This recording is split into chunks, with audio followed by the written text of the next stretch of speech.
Hello and welcome to today's devotional. I hope you're having a good day today. It's Thursday, and we're looking at Proverbs chapter 8, verse 6 today. And so I'm going to just dive right into it. But in order to do that, I want to remind, just in case you haven't been following along, I want to remind everybody of the context here in Proverbs chapter 8. We're going to look at verse 6, but leading up to verse 6, there is this image given to us. This idea that wisdom, even though wisdom isn't a person, wisdom is like a woman calling to us to come to her. And this is spoken to all humanity. And the point here is this idea that humans were designed by God, made by God to grow in wisdom. And it's something that's natural and we should look to do. And so that's kind of very brief. You can look at my previous videos to get through, but that's what's building here. We get to verse 6, and it's wisdom speaking to us, calling to us. And she says, "Listen, for I will speak noble things, and the opening of my lips will reveal right things."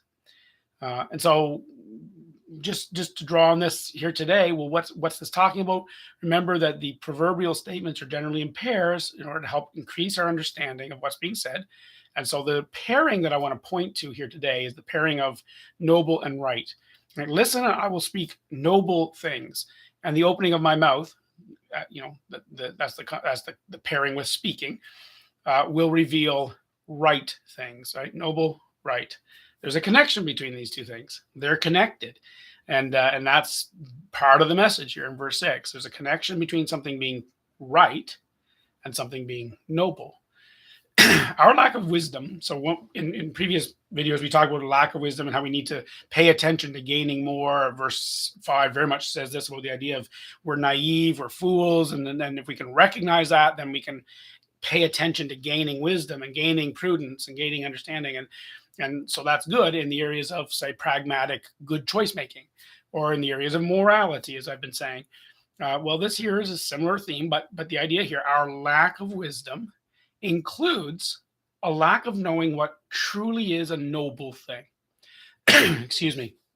But what is nobility? What makes something noble, or what makes something dignified? What gives dignity to a human, say, or what makes something honorable? And these are things that we know that means there's a virtue to it. What makes something virtuous? What makes something good, right? And you see that there's a connection to all these things.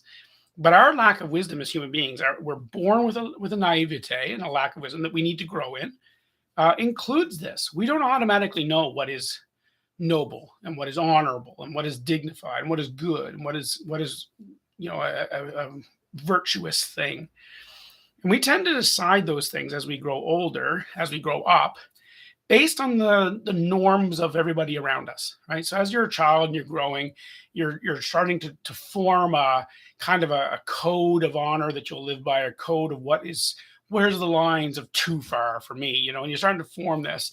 You're going to look to your parents. They're going to start teaching you that. And then as you start to have friends and peers, you start to look to your peer group to see where are we going in our morality or in our honor or in our nobility, what we're going to consider good and not good. And that's what we do. We look to social norms to try and teach us. Now, that's not really a great way to do things, because, like a flock of birds or a herd of lemmings, they don't always make the right decision. No, maybe they will often, but they often don't. It's more instinctual, and it's just, where's the crowd going? Well, yeah, that must be normal. That must be moral. That must be good. That must be honorable. Well, no, not at all. We have throughout history, human history, we have so many examples of entire nations doing the most appalling things, and so that's not a good way to go. But we do that, and as we become adults, we still do it. We just don't know we're doing it. But we still do it with things like letting our artists tell us what beauty is, rather than us saying, well, this is what beauty is through another criteria, and then reviewing an artist based on that criteria.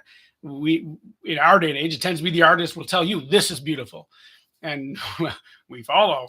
And our comedians are telling us what dignified is, and so we listen to them and we laugh at their jokes, and they'll decide what a boundary is too far to push and which boundary it's okay to push this boundary. And so what's dignified, what's the place, or our authors, our comic books, and our superhero stories are telling us what honorable is, and we're being told this is what you should think honor is. And I'm going to suggest to you that's not good. That we're ending up with using these kind of crowdsourced, you know, forms of nobility as our guide, and it really leads to just further foolishness.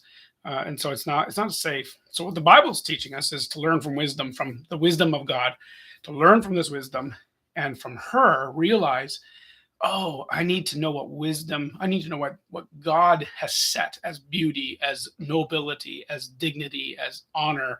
What does he say it is? Because the wisdom of God speaks noble things. When the wisdom of God opens her lips, it reveals right things, right? So that wisdom that's represented here in chapter 8, that's where we need to go. And we need to pay attention to that voice in order to get there. Not easy, because to do that, we have to relearn what we've learned. We have to move away from all the crowdsourcing we've done with regard to our codes of honor and righteousness and so on. We have to find a way out of that. We have to recognize, oh, I've been a bit of a fool here, or I've been naive here, and come away from that in order to gain the wisdom of God in those things. Um, Whatever we see as beautiful, or whatever we see as noble or honorable, will tend to become the bar we use to make judgments of everything in life, of deciding what is good and not good to do, what is good and not good to keep or to value. And so it's a really important thing. And from our judgments, we then form the patterns of our life, how we're going to live. And so relearning nobility from God and relearning honor from God is really important. Hard to do, but really important. And so this is just telling us wisdom is calling to you to do that journey, to go on that journey of finding out, what does God really see as honorable?